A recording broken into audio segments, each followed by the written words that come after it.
Hello my dear student, कैसे हैं आप सब। उम्मीद करता हूं कि आप लोग बहुत बेहतर होंगे और अपने एग्जाम की तैयारी बहुत अच्छे से कर रहे होंगे। मैं आसिफ अंसारी आप सभी लोगों का आपके अपने YouTube channel study as per बहुत बहुत स्वागत करता हूं। जैसा कि आप जानते हैं, हम क्लास 10th मैथ का चैप्टर 1 था रियल नंबर, उसको हम कर रहे थे, जिसमें हमने क्वेश्चन नंबर 5 तक कंप्लीट कर चुके थे। आज हम शुरू करेंगे क्वेश्चन नंबर 6।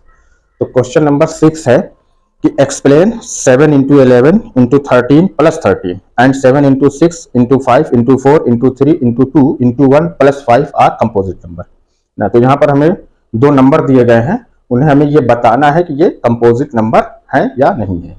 तो जैसा कि आप जानते हैं, मैंने आपको इस वीडियो की जो पहला पार्ट था उसमें मैंने आपको कंपोजिट नंबर और प्राइम नंबर आपको बता चुका हूँ। तो किसी ने अगर वीडियो नहीं देखा है तो पहले पार्ट 1 देखिए, फिर इसका पार्ट 2 है। तो आज जो है ये हमारा पार्ट 3 है, वो भी क्वेश्चन नंबर 6 से शुरू होगा। तो देखिए क्वेश्चन नंबर में ये जो फर्स्ट नंबर दिया गया है, फर्स्ट नंबर है कि 7 इंटू 11 इंटू 13 प्लस 13, ये कैसा नंबर है, कंपोजिट नंबर है, ये हमें बताना है। तो देखिए नंबर है हमारे पास 7 इंटू 11 इंटू 13 प्लस 13, ठीक है। अब यहां से देखिए 13 हम क्या ले लेंगे, यहां से कॉमन ले लेते हैं, ठीक है। तो यहां बचेगा हमारा 7 इंटू 11 इंटू, यहां से हमने 13 निकाल लिया, कितना बचा 1, और यहां से भी हमने 13 निकाल लिया, कितना बचा 1, ठीक। अब देखिए यहाँ पे आ गया 13 और इसका हम मल्टीप्लाई करते हैं, 11 का 7 मल्टीप्लाई करेंगे कितना आएगा 77, और फिर 1 कम करेंगे कितना हो जाएगा 77। ये आ गया हमारा 77 प्लस 1, ठीक है। अब यहाँ पे देखिए ये आ गया हमारा 77 इंटू और 77 और प्लस 1 यानी 13 इंटू कितना आ जाएगा ये 78। तो यहाँ पे देखिए हमारा दो नंबर है। तो कंपोजिट नंबर किसे कहते हैं, जिसमें मोर देन 2 फैक्टर हो, उसे हम कहेंगे कंपोजिट नंबर। यानी कि ऐसे नंबर जो 1 से और खुद के नंबर से के अलावा अगर और नंबर से डिविजिबल है तो उसे हम कहते हैं कंपोजिट नंबर। अब अगर हम इन दोनों का मल्टीप्लाई कर दें तो हमें एक नंबर मिलेगा, तो वो नंबर खुद के नंबर से डिविजिबल होगा। और यहाँ पे अगर हम इंटू 1 कर दें तो इसमें जो है कोई फर्क पड़ने वाला नहीं है, क्योंकि ये 1 से भी डिविजिबल होगा। उसके अलावा दो नंबर है 13 और 78, इससे भी डिविजिबल होगा। यहीं पे अगर मैं बात करूं आपकी कि 13 और 78 को अगर हम प्राइम फैक्टराइज करें तो 3 इंटू 6 होगा और ये इंटू 1। अब देखो इसके आगे हम 6 को भी कर सकते हैं, ये आ जाएगा हमारा 13 इंटू 13 इंटू, और 6 का क्या हो जाएगा 2 इंटू 3 इंटू 1, ठीक है। तो यहां पर हम ये देख रहे हैं कि इस नंबर में हमें मोर देन 2 फैक्टर मिल रहे हैं। तो ऐसे नंबर जिसमें मोर देन 2 प्राइम फैक्टर हो उसको हम क्या कहते हैं, कंपोजिट नंबर कहते हैं। तो इसलिए ये नंबर जो हमारा होगा ये कैसा नंबर होगा, कंपोजिट नंबर होगा। क्यों होगा, क्योंकि इसके प्राइम फैक्टर में मोर देन 2 फैक्टर आ रहे हैं, इसलिए ये नंबर हमारा कहलाएगा कंपोजिट नंबर।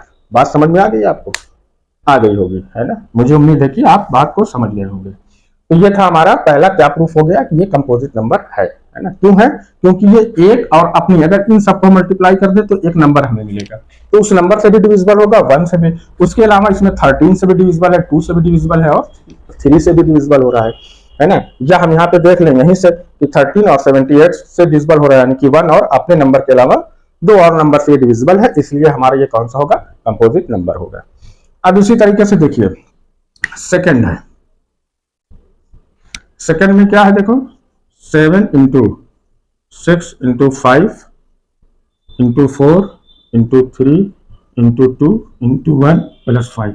तो यहाँ पे देखिए यहाँ भी 5 है और यहाँ भी 5 है, हम 5 कॉमन ले लें तो मिला हमारा 7 इंटू 6 इंटू, यहाँ 5 से निकल गया तो 1, यहाँ पे 4 इंटू 3 इंटू 2 इंटू 1 प्लस, यहाँ से 5 हमने कॉमन ले लिया तो 1 बचा। अब देखो हम सबका मल्टीप्लाई कर दें, है ना।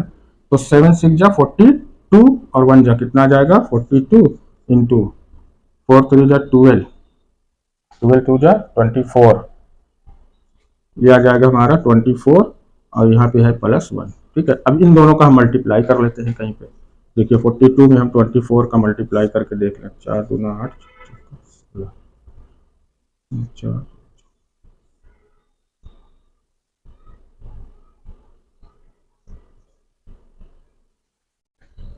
ये हमारा आ जाएगा 1008 प्लस 1, ठीक है। आगे हम ये देख लें तो 5 इंटू 1008 में 1 जोड़े कितना आ जाएगा 1009, ठीक। अब यहाँ पे देखिए हमें 2 फैक्टर मिल रहे हैं इसमें, मोर देन 2 फैक्टर। अगर हम इसमें 1 का मल्टीप्लाई करते हैं तो नंबर तो हमारा वही रहेगा, है ना, उसमें तो कोई फर्क पड़ेगा नहीं। तो हम देखते हैं कि 1 और उस नंबर के अलावा भी 2 नंबर कौन सा है, 5 है और 1009, उससे भी ये क्या हो रहा है, डिविजिबल हो रहा है। इसलिए हम कहेंगे कि ये जो नंबर हमें गिवन है ये कौन सा नंबर होगा, ये हमारा कंपोजिट नंबर होगा। कह सकते हैं कि ये कौन सा नंबर है, कंपोजिट नंबर है।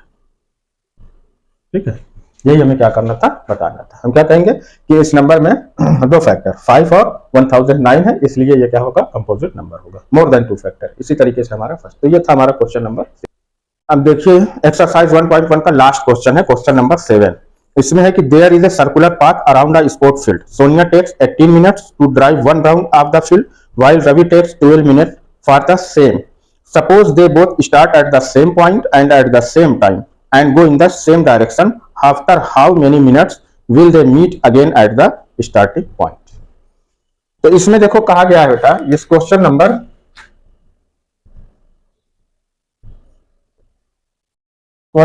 7 में हमें ये बताया गया है कि एक सर्कुलर पाथ है इस तरीके का, है ना, एक स्पोर्ट फील्ड है उसमें एक सर्कुलर पाथ है और इसमें देखिए कहीं पे ये सोनिया है ना, और यहीं कहीं पे ये रवि है जिसको हम आर से डिनोट कर देते हैं ना। तो ये दोनों जो है इस सर्कुलर पाथ के अराउंड चल रहे हैं। तो इसमें हमें ये दिया गया है कि ये जो सोनिया है ये 18 मिनट से लेती है इस सर्कुलर पाथ को पूरा एक राउंड लगाने में। Sonia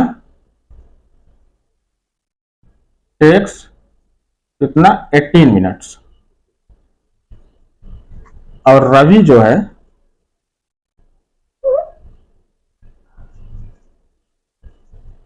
takes 12 minute. अब इसमें हमें ये पूछा गया है कि वो दोनों एक ही स्टार्टिंग पॉइंट एक स्टार्टिंग पॉइंट है और जो है सेम टाइम है और सेम डायरेक्शन में वो जा रहे हैं। तो कह रहा है कि after how many minutes will they meet again at the starting point, यानी इसी स्टार्टिंग पॉइंट पर वो कितने मिनट बाद जो है। अब इसमें हमें ये पता करना है कि हम क्या इसमें निकालें, एचसीएफ निकालें या एनसीएफ निकालें। ये चीज बच्चों के बीच एक कंफ्यूजन बना रहता है। तो मैं आपको बता दूं कि कभी भी अगर आप दिया रहे प्रॉब्लम में कि ग्रेटेस्ट, मैक्सिमम, लॉन्गेस्ट, इस तरीके के अगर वर्ड इस्तेमाल हुए, ठीक है, तो हम क्या निकालेंगे, उसका एचसीएफ निकालेंगे। ठीक है, और अगर कहीं पे लिखा हो कि स्मॉलेस्ट, है ना, मिनिमम, लीस्ट नंबर, इस तरीके से अगर पूछे वर्ड प्रॉब्लम में तो हम वहां पर निकालेंगे एलसीएम, है ना। इसको आप समझ लीजिए, है ना। ग्रेटेस्ट हो, मैक्सिमम हो, लॉन्गेस्ट हो तो क्या निकालेंगे एचसीएफ, स्मॉलेस्ट हो, मिनिमम हो या लीस्ट हो, यानी कम से कम पूछे तो एलसीएम और ज्यादा से ज्यादा पूछे या बड़ा से बड़ा पूछे तब वहां पर हम एचसीएफ निकालेंगे। क्योंकि एचसीएफ का फॉर्म क्या होता है कि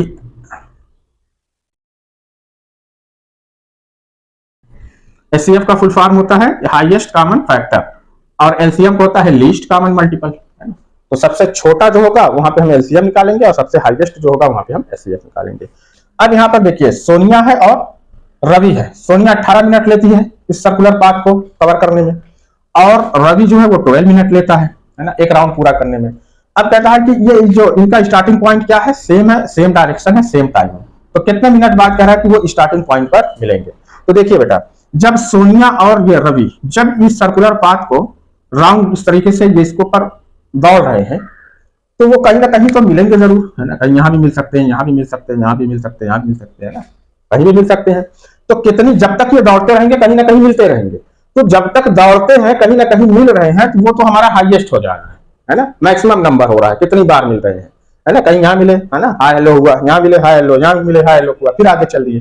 तो जब तक वो चलना बंद नहीं करेंगे तब तक उनका मिलना बंद नहीं होगा, है ना। तो अब वो कितनी बार मिल रहे हैं, मैक्सिमम बार मिल रहे हैं, तो ये तो हमारा क्या हो जाता है, एचसीएफ होगा, है ना, मैक्सिमम अगर कहा जाए। और ये तो इनफाइनाइट हो जाएगा, जब तक दौड़ते हैं तो मिलते रहेंगे, तो इनफाइनाइट हो गया। लेकिन उसी दौड़ने में जब पहली बार वो जब मिलेंगे, है ना, फर्स्ट टाइम जब मिलते हैं तो वही जो है हमारा सबसे लोवेस्ट होगा, सबसे मिनिमम टाइम होगा। तो जब मिनिमम है तब हम इसमें ये जो हमारा 18 और 12 है इसका क्या निकाल देंगे, एलसीएम निकाल देंगे। आई बात समझ में। है ना। इस तरीके से वो दौड़ रहे हैं तो हर जगह कहीं ना कहीं उनसे की मुलाकात हो रही है, मुलाकात होती है फिर वो चल देते हैं, मुलाकात होती है फिर वो चल देते हैं। तो पहली बार जब वो मिलेंगे, है ना, उसी में पहली बार जहां पर मिलेंगे तो वही जो है उनका क्या होगा, लोवेस्ट टाइम होगा। तो जब लोवेस्ट है, मिनिमम टाइम है, तो हम 18 और 12 का क्या निकालेंगे, एलसीएम निकालेंगे। तो 18 का एलसीएम, तो सबसे पहले हम 18 का क्या निकाल देते हैं, प्राइम फैक्टर। तो प्राइम फैक्टर देखो, 2 9 जा 18 और 3 3 जा 9 और 3 1 जा 3। तो 18 का आ जाएगा हमारा 2 इंटू 3 इंटू 3। उसके बाद हम 12 का निकालते हैं। 12 का हो जाएगा, देखो 2 6 जा 12 और 2 3 जा 6 और 3 1 जा 3। अब यहाँ पे देखिए 12 का आ जाएगा हमारा 2 इंटू 2 इंटू 3। अब यहाँ पे हमें निकालना क्या है, एलसीएम। तो एलसीएम निकालेंगे, देखिए 2 यहाँ पे है और यहाँ पे है ना, इन दोनों में है। तो हम एलसीएम निकालते हुए क्या देखते हैं कि सबसे ज्यादा बार कहाँ है ना, सबसे हाईएस्ट पावर कहाँ है। तो सबसे ज्यादा बार जो है हमारा यहाँ पे 2 है, तो इसको हम ले लेंगे 2 इंटू 2। अब यहाँ पे देखिए 3 है, यहाँ पे भी 3 है, तो सबसे ज्यादा बार इसमें है 3, तो हम इसको ले लेंगे 3 इंटू 3।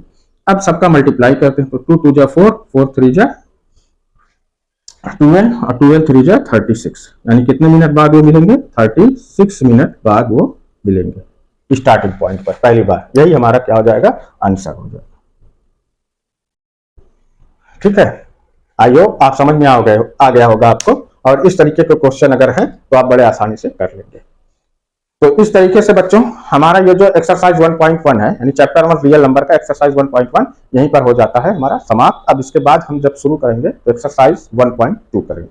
तो तब तक आप अपनी तैयारी करते रहें, बेहतरीन तरीके से पढ़ते रहें। मैथ में अच्छे नंबर, मैथ अगर आपकी कमजोर है तो उसे बेहतर करने के लिए, अच्छा बनाने के लिए, है ना, इस चैनल को आप ज्यादा से ज्यादा जो है सब्सक्राइब करें और अपने दोस्तों के साथ भी शेयर करते रहें। तो ठीक है, मिलते हैं अगली क्लास में।